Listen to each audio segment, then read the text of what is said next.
Hi all, welcome to my channel. வாங்க. Good morning. ஞாயிற்றுக்கிழமை தானே, மெதுவாக எந்திரிச்சா போதுன்னு சொல்லிட்டு மெதுவாக எந்திரிச்சாச்சுங்க. எந்திரிச்சிட்டு சரி போய் ஒரு ஃப்ரெஷ்ஷப் ஆகிட்டு வந்துடலான்னு சொல்லிட்டு ஃப்ரெஷ்ஷப் ஆகிட்டு வந்துட்டு ஹெல்த்தியான ஃபுட்டுங்க. கூழ் தான் ரெடி பண்ணுறேன். ராகிக்கூழுக்கு ஒரு டம்ளர் தண்ணிங்க, பெரிய டம்ளரில் தண்ணி நல்லா கொதிக்கிட்டோம். அதுங்குள்ள ராகி மாவு 2 ஸ்பூன் எடுத்துக்கலாங்க. 2 ஸ்பூன் எடுத்து தண்ணி விட்டு நல்லா ஒரு தண்ணி பதத்துக்கு கரைச்சிக்கலாங்க.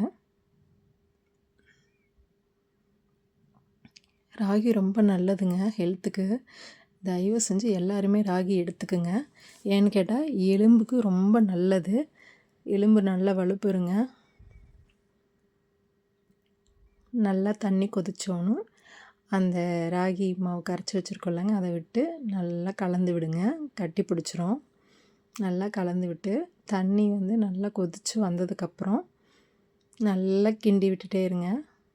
தண்ணி எதுவும் ஊற்ற வேண்டாம். இந்த ஸ்டேஜ் வந்ததுக்கப்புறம் நல்லா பொங்கி வந்துருச்சு பாருங்கள், நல்லா வெந்துருச்சுங்க. வெந்ததுக்கப்புறம் இது கூட நான் 1 டம்ளர் அளவு பால் சேர்த்துக்கிறேங்க.